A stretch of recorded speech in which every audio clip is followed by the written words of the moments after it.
Welcome to another edition of the GM Shuffle with Michael Lombardi, presented by DraftKings and VSiN. I'm your host, Femi and Michael, this is the week. It is here, just 3 days away from the NFL draft. I know you're excited.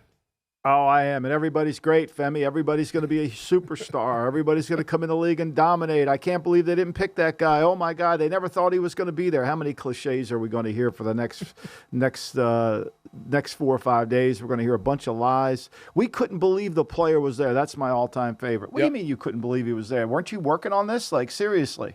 Like, we were shocked he was there. I mean, that's such a cliche, but we'll hear them all. I'm excited. Yeah, everybody's going to get a top 10 player on their draft board in the first round. It's going to be funny how that all works out, as we will try to decipher all the news and nuggets and the potential lies that we get over the course of these next 4 days. As always, make sure to subscribe, rate, and review wherever you find your podcast. Tweet at us. We want to hear from you guys during this draft week. At MLombardiNFL is where you can find Michael. At Femi and is where you can find me. Our producer, Stephen Bond, with us, as always, on the ones and twos here behind the scenes. But, Michael, before we get into all the news and nuggets from the draft, let's get into something interesting we saw over this weekend. Chris Simmons, analyst for NBC, played in the league, had an interesting note. And he said that the Miami Dolphins tried to trade for Tom Brady while he was still retired, offering up a second-round pick for Tom Brady, and also offering a first-round pick to the New Orleans Saints for Sean Payton. What do you make of this news that Brady and Payton could have reunited in South Beach? Well, I mean, look, I think it would have been, probably negligence on Miami's part to at least not explore that they should get Sean Payton. I don't know if that's true or not. Obviously, Christopher thinks it is. And it would make sense because, look, Payton's a really good coach. You need to fix your offense with your quarterback. And why not? Why not make an offer to see if you can get him? So I think within the sense of doing your due diligence, that one makes sense. The other one, I think there's a lot of underlying issues here that go into play. And it starts with Bruce Beal, the man who's been approved to succeed Stephen Ross as the next owner of the Miami Dolphins. He and Tom Brady are really close friends. They are really close friends. I don't know if he lives at Indian Creek, but Brady bought this home at Indian Creek, which is a very exclusive little island off of Miami Beach. It's they call it Billionaires Row. I don't know. It's a golf course, but I mean, it's really good. It's beautiful. And he bought a $17 million home that they tore down. They're going to build. So there's a link to Miami to Brady, and there's a link to Beal with Brady. Now, how those two things played out, I don't think it.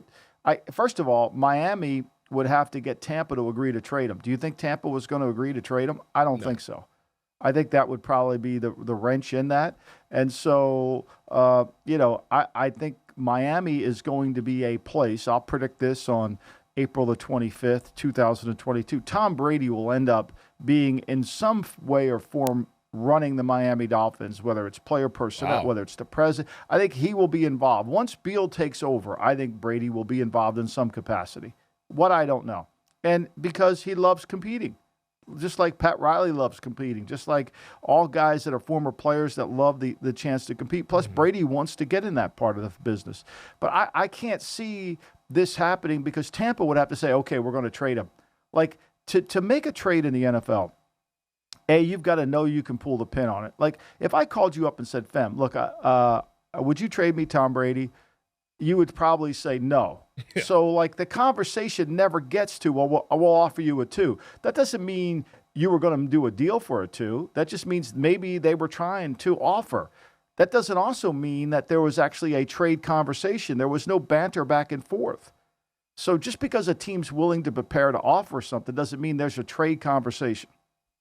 Yeah. No, do you think that Brady, like, let's say if he didn't come out of retirement to come back. I mean, it was a 40-day retirement with the Buccaneers. Do you think that maybe this year we could have seen him join a team in the front office there? Because you mentioned that he's interested. That competitive fire will always be there for Tom Brady, kind of like the John Elway with Denver. It's fascinating. Do you think that we could have seen it maybe this offseason where Brady could have joined a front office?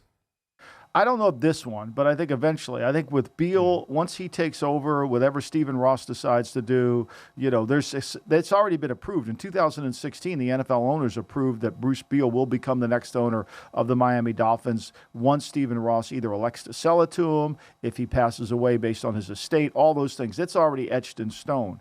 So eventually there's going to be a relationship between Brady's best friend and the guy who owns the Miami Dolphins, which really goes back to when he was a free agent. Like, I think that's the team, and I said it on the pod before, that I think that was the team that Brady didn't understand why they weren't interested in him. They had Ryan Fitzpatrick at quarterback. Like, why wouldn't you want me to be there? Everybody thought it was Tennessee. I always thought it was Miami. Yeah, no, that's very fascinating. I'm looking at Bruce Beal right now as a New York businessman. I don't know, is he a Michigan man as well? Because Stephen Ross is a Michigan man. They've always made that connection. I think they might be. I don't know, but they're close. I know they're close, and I know Tom well enough to know that Tom likes the whole building of the team and the intricacies that go into running an organization. And certainly, I think he's got a lot of things he's doing on the side with his TB12. But eventually, I think he would like to do that. And why wouldn't you? If you got one of the greatest players of all time, wouldn't you want him in your front? You got Dan Marino, you got Brady. Come on. Yeah, maybe we can get a quarterback down there in South Beach, something that they've been looking for. Well, they have one. You're not allowed to say a bad word about him. You're not allowed to say a bad word. It's Tua. He's going to be great. Yeah, I didn't say anything about Tua. Tua Tagovailoa is going to be one of the more polarizing guys, and if he can pop this year, the Miami Dolphins could have a successful season. Real quick Brady news as well. The Bucs restructuring Tom Brady's contract. Is that just more so housekeeping or anything else at play there? Oh, that was definitely going to happen because he had so much money tied up in paragraph 5 that all they did was guarantee the paragraph 5 because he's going to be on the team, and it lowered their cap number to give him some room. I think there was no chance. If he would have gone on the retirement list and stayed there, what they would have done is just lowered his paragraph 5 to the minimum it could be, and then basically waited until July to put him on there so they could prorate the money out and not take the effective cap hit. So this actually works out better. It's going to affect their cap next year and the year after. But hell, Brady might play till he's 90. Who knows? Yeah, I mean, he tasted retirement for 40 days and was like, nope, I want to play some more. So the Buccaneers, once again, with Tom Brady behind center for them for a third year. Another guy, quarterback we've talked about quite a bit this offseason, one Baker Mayfield, the former number 1 overall pick in the 2018 draft. I don't know if you saw this news here earlier this morning, Michael, from Ian Rappaport over at the NFL Network. He said the Panthers are not expected to trade for Browns QB Baker Mayfield prior to the first round of the NFL draft, if they do at all. Sources say Thursday they want to have it play out. Carolina holds the number 6 pick, which you've written about in our VSiN draft betting guide, the number 6 pick being kind of a pivot point in this draft here. But this is kind of what we all thought all along, that it's likely going to be after the first round to where the Panthers might entertain Baker Mayfield. Well, I mean, I think, look, here's the Panthers situation. They realize, and as most NFL teams do, there's no quarterback that is worthy or you can justify picking at the 6th pick overall in the draft. So your alternatives are Jimmy Garoppolo and Baker Mayfield if you don't want to just go with Sam Darnold.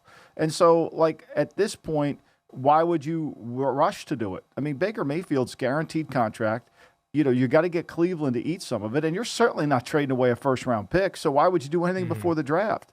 I mean, who's your competition to get Baker? You have no competition. Wait till see what Seattle does. Seattle, there's 2 quarterbacks available.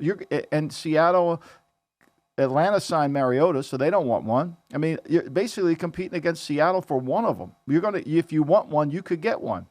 Garoppolo's shoulder's still injured. It's one of the reasons why, as we said last week, Deebo Samuel's getting all this conversation about his redo because they've got to get the money from Garoppolo. So the best thing that I think the Panthers can do is just wait.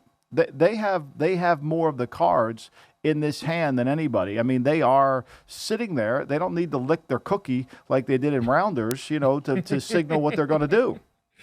That's a nice little Rounders drop there. I like that. You love Rounders. I love Rounders. I can watch Rounders almost damn near every day. I'm right there with John you. Malkovich is just so good in that. I mean, Matt Damon imitates him on YouTube. So he's so good at imitating them. And when they met him, I mean, it's just such a great movie. Anyway, back to the pot. Yeah. No, but I think it's interesting with Baker Mayfield, though, because you mentioned that number 6 pick, Carolina. They're either going to want to take a position player or trade down, which is, I think, what they really want to do. But as you wrote about, you were like, I mean, trading down also requires a partner. It's easier said than done. If they can't trade down, like, they're going to be in a pretty tough spot, barring how the kind of board shakes up. Well, I think they're in a. So I think the draft has two what I call kind of interesting places. First of all, the first pick in the draft, we still don't know what that is. The second pick, we kind of will know based on the first pick. The third pick, Houston's a wild card. Knowing the way Nick Caserio likes to operate, he would prefer to trade down. I'm sure of it. He knows that this draft isn't an elite draft, and that quantity might be better than quantity might be better than just one player. The sum of the parts would be better. However, you got to get a trade partner. Nobody wants the third pick in the draft. Nobody wants it. So you just can't sit there and say there's nobody worth. You got to make a pick. You just got to make a pick. So you make the pick. But so I think that's an interesting pick there.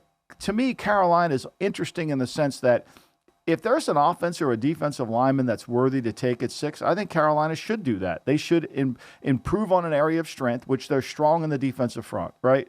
To me, I come from the school of build on strength, right? Al Davis taught me this. If you have two great pitchers in baseball, don't trade a great pitcher for a hitter, because now all of a sudden you've weakened your team. If you have two great pitchers in baseball, get another pitcher.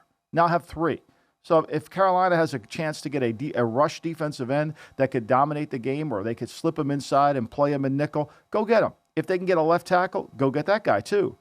And I think the pick that's going to determine this will be at 5, because the Giants picking at 5, now they have to be the pool player.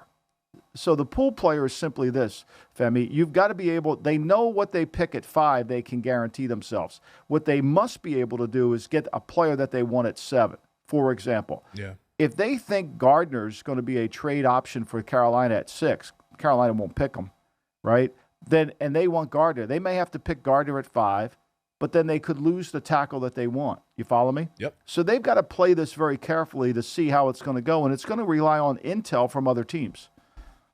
Yeah, no, that's all a part of the lying season. And we're going to break down this top 10, especially here on the other side, because it starts with Jacksonville, where we might be getting a little bit more clarity, but it still seems that things are still up in the air in Duval County. But first, let's take a quick break. All right, Michael, let's take a look at the top of the draft with the Jacksonville Jaguars, and we'll go down, we'll play out this entire top 10 and see what the potential scenarios could be for each of these teams here. Jacksonville right now, they have the unfortunate situation of having the number 1 pick in a draft where nobody really wants to have the number 1 pick. There's not that top tier prospect. But over the weekend and recently, as of Monday morning, we've seen a shift in the betting market towards Trayvon Walker now becoming the new favorite at our show sponsor, DraftKings. Right now, Walker minus 150 to be the first overall pick. Hutchinson, the underdog for the first time in a while. Is that kind of in line with what you've been hearing when you talk to folks? Is it now Walker that's emerged as the clear favorite to be the number 1 overall pick?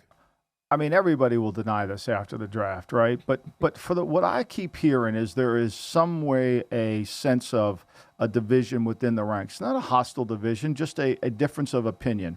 I think Tony Khan, the son, and maybe Shah Khan, the owner, they see Hutchinson as a safe pick. And Trent Baalke, who's done this for a long time, sees the other kid, Walker, as the guy that can reach the highest ceiling. And so for that, I think what happens here is it goes back and forth, and they continue to go. Now, could they take an offensive lineman? Is that in the mix? Perhaps. But it seems to me like everybody has an interest in those 2 outside rushers, and they've got to make sure they hit a home run.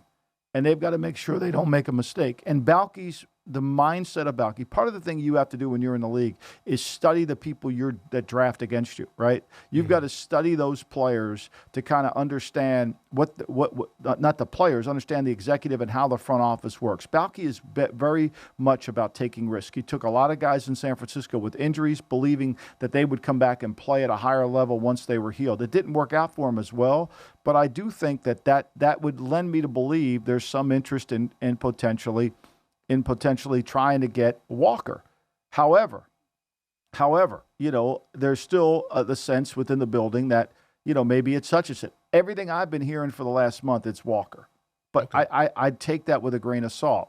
And I think that Doug Peterson is just going to acquiesce to Baalke to let him make the pick and see what's going on. And so, I think most people see Hutchinson as a really good player. However, I think they worry about the upside, whereas Walker has a bigger upside, and this is about upside. Yeah, and I think that's a fair point. And the comparison I think I've heard and the analogy that's been used is that a lot of people see Walker as the potential home run and Hutchinson's like hitting a double type of thing, where hitting a double, it's good, but it's not the potential of the home run. Now you could strike out going for the fences as well with a guy like a Trayvon Walker. Well, I think one thing when you talk about scouting the evaluators and scouting the personnel people that make these decisions, a lot of people have made the decision or made kind of the comparison that Baalke likes arm length. He likes those guys like Buckner, Armstead, Aldon Smith in San Francisco, and that's kind of what Trayvon Walker has been compared to there with that sort of arm length, 36-inch arms in the 95th percentile, while Hutchinson is not quite alligator arms, but he doesn't have the arm length of a Walker or the guys in the past that Baalke has picked. Well, I think there's certainly – everybody wants arm length. I mean, when you run a one-gap scheme, and arm length is really important. Why is that? Because when the defense gets stretched and the gaps get wider horizontally, you want somebody who has long arms who can grab and potentially slow down a back. It's a little bit, to me, I always equate it to Syracuse's 2-3 zone. When Syracuse is long and athletic at the top of their zone, they look like they're playing a 3-3 zone. I can remember watching Syracuse against Texas. I went to the Final Four with Jim Harbaugh when Tom Crean's Marquette team was playing in it. And I was watching Syracuse live, and you don't get a chance to see it as much.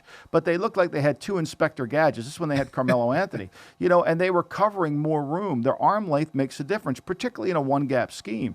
And so I don't think what Baalke likes, I think everybody likes that. Everybody wants that. And I think that really the reality of it is Walker's 275 pounds. He moves really well.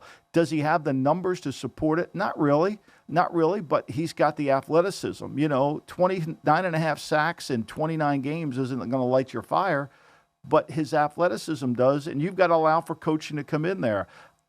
People say Hutchinson's safe, but then you put the Georgia tape on and you wonder how safe. Yeah, that's definitely fair. So to play along purposes, let's pencil in, not in pen, although I wrote it in pen, let's pencil in Trayvon Walker to the Jaguars at number 1 there. We say Baalke wins out. He convinces the Khan family that Walker is the guy. Detroit at number 2. The Michigan guy has now fallen into their laps, but they might like Thibodeau, but we now heard that the coach might not be the biggest fan of Thibodeau. Do you see Hutchinson at 2? Is that the easy turn the card in and then let's go? Well, I think you got Brad Holmes running the draft. Brad Holmes has been a college scouting director. I mean, I think Campbell's going to have some influence. I mean, one thing about when you hire a guy who's always been a college scout, does he have the real understanding and the knowledge of what's playing in the league and how the league is playing?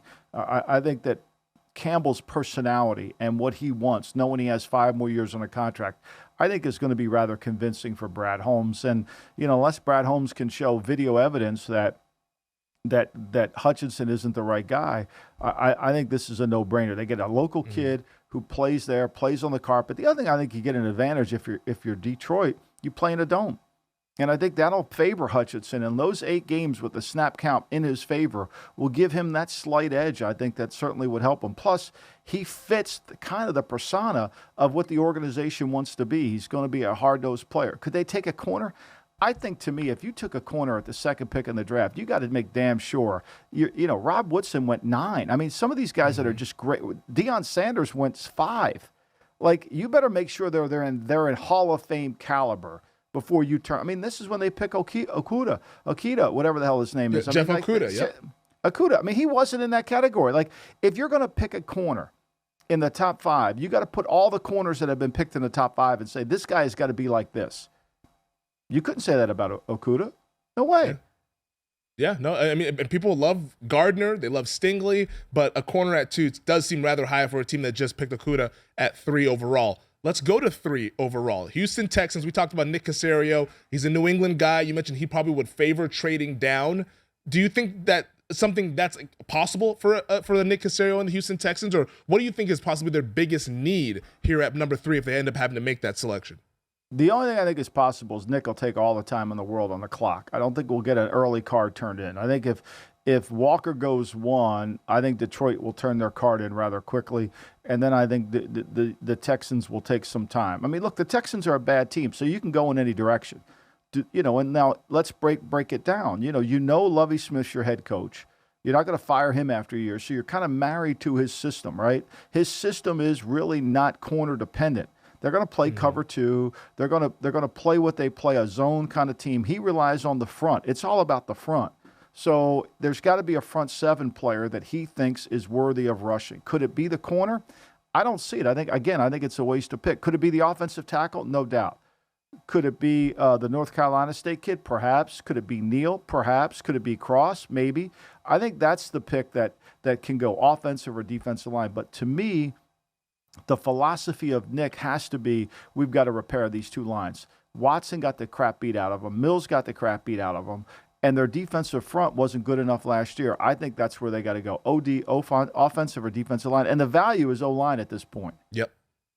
Yeah, the value is O-line because you'd have the two edge rushers, Walker and Hutchinson, off the board. So maybe an Ekwonu or Neal for the Texans at 3, or maybe even Charles Cross, who you mentioned the league likes a little bit more than some of the draft nicks or the draft media members. Who do we want to put in here? Do you want to put in maybe Ekwonu? I would probably put Ekwonu in because he can play guard. One thing about Ekwonu, he can go in and play guard right away. He may be a guard anyway. He could play right tackle, right guard, depending on what they do. Plus, they free themselves away from Tunsil. If they wanted it, to me, I think the guy with the most upside, the Walker of the offensive line, is Cross. Okay. So he's that guy that could kind of be the elite potential prospect. He could be an elite player. I mean, it's assuming, mentally he can handle it, the volume he can handle it. But in terms of just if you were to find a legitimate left tackle with athleticism, balance, arm length, the ability to hit, the ability to strike and stay within balance, Cross is the best one of the three. We'll see, but you've got one thing about offensive linemen is the last thing you want to do is take an underachieving offensive lineman. You want somebody who's kind of willing to bite the nails. Yeah. Picks 4 and 5, New York. So we're going to start spreading the news here, Michael. The Jets at number 4. Thibodeau is a guy they've been linked to. He's available on the board. Is that the direction or they go elsewhere? Well, I think they're going to go, look, Salai loves defensive linemen. And he went to a Super Bowl because of a defensive line, not because of his scheme. He is not a scheme defensive coordinator who became a head coach. He is about the talent of the front seven. Mm-hmm. So it's got to be the front seven. And people have giving him a corner. I get that, but one thing about the Pete Carroll scheme that you have to understand is they typically don't want to invest in corners because they play 80% zone. Most people think, even during the days when they had the Richard Sherman, they got Richard Sherman in the 5th round. Mm-hmm. To play this defense effectively, you've got to dominate up front. You've got to be willing to have 5, 6, 7, 8 defensive linemen.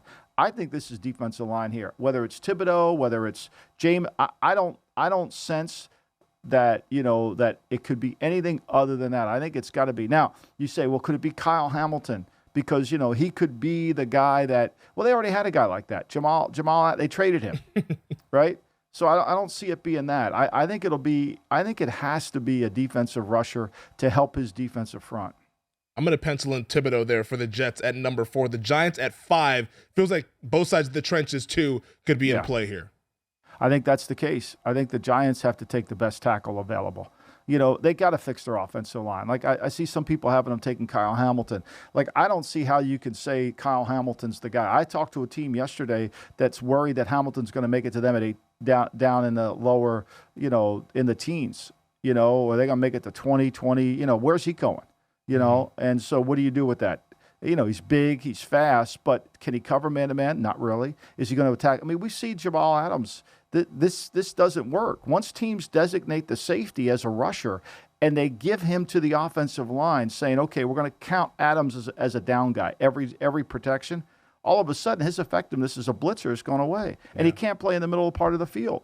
That's got it. To me, the Giants have to be. Now, where the Giants have to be careful is if they want to go corner, they know that the Panthers could move down and they could trade away that corner pick. And then where would the Panthers go to get the guy they want? I don't think if the Panthers traded down, it wouldn't be because they want to go pick a quarterback. It would be because they would pick a different offensive lineman and get some more value. So I think that's the case. I think it's a defensive lineman here. So you think defensive lineman for the New York Giants? I think it's either O-line or D-line. To me, if I'm the Giants, I would take Cross here. Okay, let's put in Cross then, because I know Cross is a guy that a lot of people have linked the Giants to him, saying that they've worked him out at right tackle there. So it's not even to replace Andrew Thomas at left tackle. They could kind of get those bookend guys to help protect Daniel Jones. So let's put in Cross at 5 for the Giants. So now we have Cross and Ekwonu gone at picks 3 and 5. Panthers' offensive line has been a position that they've looked at.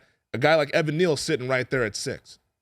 Yeah, I think whether it's Evan Neal, whether it's Cross, whether it's Ekwonu, I think they're going to pick one of those guys, right? So, and if not, what is the best rusher left? Is it Thibodeau? Do they love Thibodeau? Maybe they do. They get him. Like, I would never rule that out. Like, I think if Matt Rule is doing what he does, is he keep rebuilding the areas that you need to rebuild. You can't force it, right? They drafted J.C. Horn at corner. They re-signed Jackson at the other corner. So their corner situation is fairly good. They got C.J. Henderson, who they traded for. So they have 3 corners. If they stay healthy, they feel like they're pretty good. I think it makes sense for them to build on strength. If it were me, it's going to be a defensive lineman. I wouldn't be scared of one of the players I think in this draft that gets misunderstood quite a bit is Jordan Davis. Yeah. I think he gets really misunderstood because everybody thinks he's an underachiever. Now, I know this. He would be on Al Davis's team. There would be no doubt about that. He's got Chester McLaughlin, who was at one time one of the most dominating players I've ever seen. But what I think about Jordan Davis is I see a guy that could be Jumpy Geathers. Okay, Jumpy Geathers was a defensive tackle out of Wichita State who had this freak. I don't know if you remember him, Femi. He had this freak he called it a forklift move. He would take the guards and get underneath their arms and basically lift them off the ground, whether they weighed 300, 320, 370. It didn't matter. He just lift them off the ground, throw them away, and rush. To me, the guy that can affect the quarterback the most in this draft isn't Hutchinson. It isn't Walker, because those guys run past the quarterback more times than not. It's the guy that gets in front of the quarterback, and at 6'6", 300 and whatever he is, 335 pounds with his athleticism.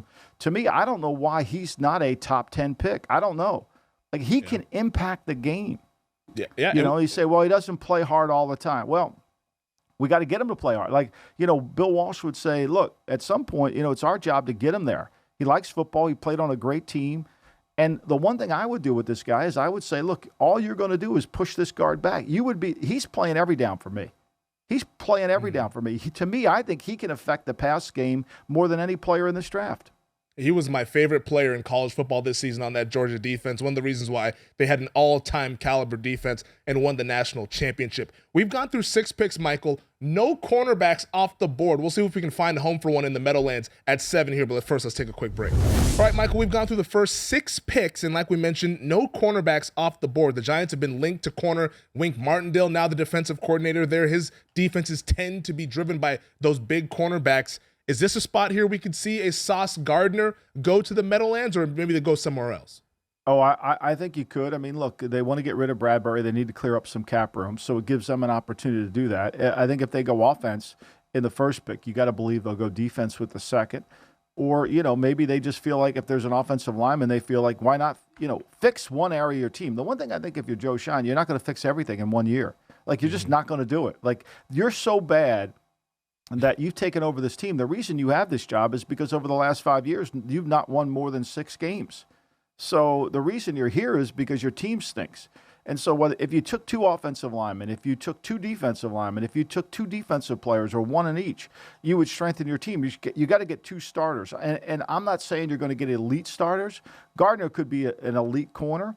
And knowing the way Wink wants to play man-to-man, it certainly gives you length and athleticism out on the outside. It would make perfect sense to me. Maybe receiver? I know there's been rumblings that they could be trading Kadarius Toney, who they took in the first round last year. Maybe receiver at 7 to double up on offense if they go tackle at 5.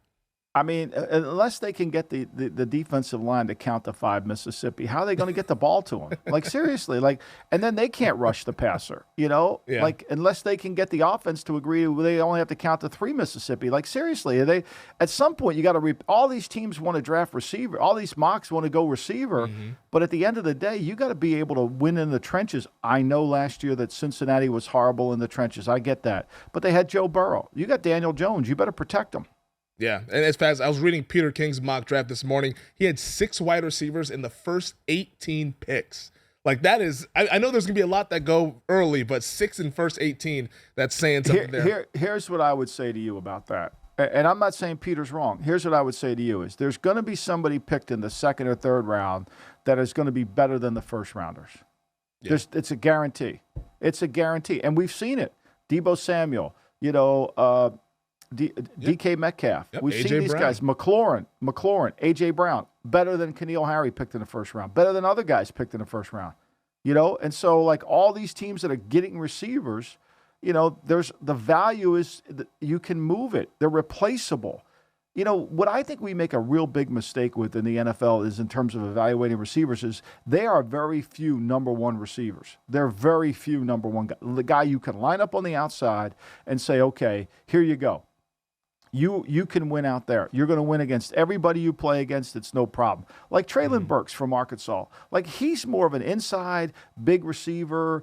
Can he win on the outside? I know he runs fast in a 40, but can he win on the outside? You got to ask yourself, if you're drafting one in the first round, don't you want him to be a number one guy? A guy that can tilt the field in your favor? And to me, I think a lot of these guys are just, they're twos. They're not ones. And there's more of them out there than every position. So to waste it, there's nobody else, unless you see him as a one. But I think what we'll see here, more than anything, what we'll see is some player, you mark my words, some player picked in the second or third round, maybe even the fifth round, that'll be as good as somebody picked in the first. No, I agree with you on that philosophy about wide receivers, especially with the new rules in today's game. Like a lot of these guys can be productive just because you can't touch them on the outside. So it's a position that I don't think I would take in the top 10 unless I saw the next Julio Jones or the next Devontae Adams, which maybe some of these teams see them in this crop of receivers. But for game's sake, let's go Sauce Gardner at 7 to the New York Giants. We'll see Wink Martindale gets his cornerback to build around on that defense. The Atlanta Falcons at 8. I feel like this is a team that could go just rank all the players, take the best one on the board because they have holes everywhere. Yeah, and they have the biggest holes in the defensive front. I mean, Dean Pease is sitting there playing with nobody up front. Like he's got Grady Jarrett. Yeah. Grady I was going to call him Grady Jackson, who was a hell of a player. Who would have just kept his weight off. But, I mean, other than that, Grady Jarrett, who else do they have in the front? Like, at some point, you got to get better up front. And then all the times that they've spent on offensive line in the draft in prior years, their offensive line hasn't been very good. I know they re-signed Mathis to a contract, but, I mean, their offense, they lose games. And the reason their quarterback has gotten hit so many times is because, well, you say he doesn't move around very well. Well, he can move and get out of the way. The problem is everybody is in the way. Like at some point, you got to protect the quarterback, and they got Hennessy's a third. They got Lindstrom's a first. They got McCrary's a first. And they got Mayfield a third, but they're not blocking anybody. I think they could go offensive, defensive line. But to me, defensive line is the one position they got to fix. They have to really fix that. And if they can find a guy here, to me, I don't know who would the player they would like the most, but to draft a receiver, I mean, I know they need one badly, but they just drafted one last year, and his name's Kyle Pitts. They call him a tight end, but nobody calls him a tight end on the games on Sunday. They call him a big wide receiver. Yeah. No, I can't see going pass catcher back-to-back top 10s. Seems like a far-fetched situation there for me there. Let's go wild card. Let's give them Florida State's Jermaine Johnson on the defensive line. Let's go that. Jermaine Johnson goes at 8, and everybody acts surprised on draft night, saying, oh my goodness, how did they pick him that high? The Seattle Seahawks at pick 9. John Schneider comes from the school of trade down at all costs and ask questions later. Is that the situation we find ourselves here at 9, or the Seahawks wow us again with another wild card pick? Well, I think the one thing you know about John Schneider is he don't really give a shit about the mocks. He's going to pick who he thinks is the best player, right? And my hat's off to him for that. Yeah. Like, I don't think he really gives a shit. I don't think he gives a shit about Mel's board, Todd's board, NFL Network's board. I don't think he gives a crap. I think he sees the players. He's going to grade them. I'm all for that. And so would he like to move down? I'm sure he probably would. But he knows he's got to repair his offensive line. He knows he's got to repair his defensive front. They're not the same talent level team that they've been in the past. So, I think this could go in any direction. It could go to linebacker. You lose Bobby Wagner at middle linebacker. Are you sure Cody Barton's going to be the guy to come in and replace him? Or are you going to put Brooks over there or make him the will? I think this could go in any direction. I think you could make a case for anybody, and I think you could make the strongest case for moving down. I mean, look, he could take the next best offensive lineman, too. Yeah. Like, none of those positions. I think where he's sitting right there at 9, he's waiting for somebody to fall in his lap. And if nobody falls in his lap, then he makes the move. How about we go here, another shocker, Trevor Penning, the Northern Iowa offensive tackle. I don't think that's a shocker at all. I think he's a really good player, and I think he's moving up the board not only because he's a good player and supply and demand. supply and demand. If we don't get this guy, where's the next tackle coming from? And he plays with a mean streak, and he can fit right into that Seattle Seahawks culture there. And Penning is seen as almost one of these off-the-board, off-the-grid kind of guys to the draft nicks and to the draft media folks. So I could see the Seahawks shocking the world there in terms of the media and taking Trevor Penning at Northern Iowa. Number 10, the New York Jets back on the clock here. At 4, we give him Kayvon Thibodeau there. So Saleh gets his edge rusher. What do they do here at 10? Well, look, the Jets can go in any direction, right? To me, once again, I think they can. They're all about team speed on defense, and knowing Douglas, he's going to take a guy who's big school, that can run, his size, speed player. That's the Baltimore way of doing it. And I think whatever one leaves off, I could see them taking Penning, an offensive lineman here as well. I think they could easily take an offensive lineman just to keep improving that offensive line, keep building their team that way. I know they signed Tomlinson, and last year they drafted Vera Tucker. So, I think ultimately, could they take a right tackle? Sure. I mean, can you win with George Fant playing right tackle? I mean, maybe they move Becton over. I think offensive line's in play. I mean, they drafted a receiver in the second round last year. They signed a lot of money to Corey Davis. They don't love Denzel Mims. Do I think they could take that? Maybe. But I think it could be the corner. Or it really could be, which I don't think they would, based on the way they've invested in corners in Seattle and San Francisco. But I could see it being some front seven player. I think that's what it would be. See a front seven player there for the New York Jets. Maybe a receiver. Could I convince you why a receiver? I know what we've said about these guys, but everything that they've done throughout this offseason has been them trying to trade for a big play veteran wide receiver. Do they maybe settle for one at 10 in the draft? Well, I mean, look, I think a lot of that, the receiver board to me is complicated because I don't really know where, Jameson Williams is on the board in terms of where is he medically? Like, does he fit medically? I think that's the biggest concern. And if he can clear himself medically, then, he certainly has a potential to be a number one outside receiver. Could they take Garrett Wilson, who I think is the best receiver in this draft class? Maybe the value would be too good at that point. I think when you look at these draft boards, and as I wrote about in the column, is there's, Al Davis used to tell Mickey Marvin, go to the board, 1A, 1B, 1C. Well, there's very few players in 1A and probably even fewer in 1B. So where would that player come from? Is it going to be the corner market? Would it be Stingley? Would it be McDuffie? Maybe. Would it be the linebacker? Is it Dean or is it Devin Lloyd? I think I think that's what Joe Douglas is looking at, and then you've got to compare it. Now, this to me, with Douglas's pick here, the horizontal board comes in play. Is Wilson graded a 1A player, and you're getting them at 10? You better take them. Yeah, because I think you had him as that 1A, 1B, almost kind of hanging out in between in the draft betting guide that you wrote for VSiN there. Williams, I don't know if you caught this over the weekend. His agent went out and put the video out of him working out yesterday, almost trying to put the PR machine out there saying, hey, my guy's ahead of schedule with the rehab. So maybe some teams will catch wind of that and liken to Jameson Williams there as a first wide receiver off the board. But let's go front seven / Garrett Wilson there. The Jets are a mystery, so we'll see what happens at 10. Washington at 11. What do you think? Like, Hamilton's a guy that they've been linked to. Olave, Wilson, I think it's a receiver. I think it's a receiver. Yeah, okay. I think they need to get some weapons. I think they could certainly take Hamilton. I think this could be the place where we'll hear, we didn't think he would make it to us, so we take him. I think that could be the case. Yeah, and then they get to thump their chest and say we had him number 4 on our draft board there, and he picked him at 11. I don't get the sense that any of these teams are really debating about taking a quarterback at this. And that's the thing. Like, we've gone through all of this, and you have not said quarterback whatsoever for any of these teams, some of which have been linked to quarterbacks. They've done homework on these quarterbacks. I know Peter King talked about in his mock draft, he didn't have a quarterback going in the first 19 picks. Pittsburgh at 20 taking Kenny Pickett there. The quarterbacks, you think we go through the top 10 picks and they're still on the board? Yeah, I think there's no doubt. I mean, they're not worthy of the pick. I've been saying it all year, no matter how much they put them in the mock. They're just not worth it. You can't force something that's not there. You say, well, they have a need. Well, once you pick them, you still have the need because they're not going to be good enough to play. I mean, there's too many concerns. There's too many variables that you can't control. I mean, Pickett's got ability to be could he start 5? Yeah. Could he be a 17-game starter? I have a hard time seeing that.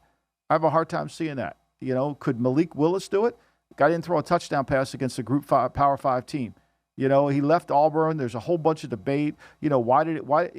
Cam Newton left Florida, went to Auburn. Like, why did he stay within the Southeast Conference? I don't know. I don't know the answer to those questions, but if I was in the league, I'd be trying to find them out. Vikings. Matt Corral's the other one. I mean, Matt Corral is a guy that's got, certainly he's got ability, but could he stay healthy? Who knows? Yeah, the Corral has that small frame there at the quarterback position, and availability is the biggest ability at quarterback, because if you're on the bench, you're not really helping out the team there. The Vikings at 12, the Texans at 13. Do you think this is maybe where we see another cornerback go with a Derek Stingley, who's been kicked around the league, likes him more than some of the draft media? Yeah, I think there's no doubt. I think you'll start to see it. Look, I think this is going to be a defensive draft. I really do. I think that, this is, now we're at the point in the draft where almost all the what you pick at 15, you might get at 35. You might get at 40. Not to the media you won't, but to those guys in the draft room, there's going to be a lot of value in terms of the meat of this draft. It's a second-round draft, essentially. Mm-hmm. And the key for this draft to be successful for any team is to not pick a guy that is similar to a guy you pick in the third round. That's the key. That's the hard part. And don't say, well, we got to trade down, because I think in this draft it's going to be harder and harder to trade down. And that's what, because you just answered my question right there. I was like, how many trades do you think we end up seeing in the first 15 to 20 picks? Because everyone wants to do it, but that tells me that it's a seller's market with not a whole lot of buyers. That's right. I think because everybody sees the board as an opportunity to get the same player, why would I give up an asset to get it? As long as I'm not married to the position, I'm going to get a player similar to what I need. If you get desperate, the people that trade up in this draft will be the lovers. And I wrote about this 2 weeks ago. Teams that fall in love with a player. Lovers will always trade up regardless of the draft. It's quality. I cannot wait to see how this unfolds, just 4 days away. Let's take another quick break, and on the other side, I got to ask you about a former Sixer in 60. All right, Michael, our Sixers in 60 segment is going to be about a former 76er. One Ben Simmons was projected to play in Game 4 after the Brooklyn Nets lose Game 3. Now Simmons not able to play tonight in Game 4 for the Brooklyn Nets. But I wanted to kind of spin it to you back to the draft, because Ben Simmons, he's getting challenged in terms of his competitive fire if he actually loves the game. And when you're an evaluator, how much do you factor that in, that mental makeup, that competitiveness? Does that factor into your evaluation versus just looking at the on-field or on-court talent? Well, I think even on the court you can see he lacks competitiveness. I mean, LSU didn't go to the tournament. 64 teams. Your hometown team with Fultz, they didn't go to the tournament. They didn't go. They didn't go. I mean, meanwhile, Davidson, little old Davidson with the Curry, who was not good enough to play in the league, not even got an ACC offer, he took them to the tournament, made them the Elite Eight. Yeah. I mean, there's something to that. You got to make your team better. To me, when you start to see ex-players like Reggie Miller and Kendrick Perkins start to rip the player, you know how severe it is. Because those guys usually have that, when you go, no doctor ever insults another doctor, right? Yeah. There's kind of a code of conduct among doctors. But come on, this is a joke. I mean, this guy doesn't want to play. He wants all the perks without playing. And he doesn't want to go in Game 4 when it could be a game that really matters and have the pressure on him.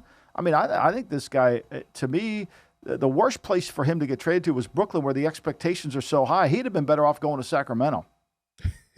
Out of sight, out of mind in Sacramento. But it's just it's interesting because Simmons is talented. Like, we can see it at LSU. Okay, he never works in his game, but he doesn't work. But he didn't work. But the fact that he's never developed a jump shot in how many years? It's mind-blowing. Never works at it. It's mind-blowing. Like, it's never been important enough for him to get better at his game.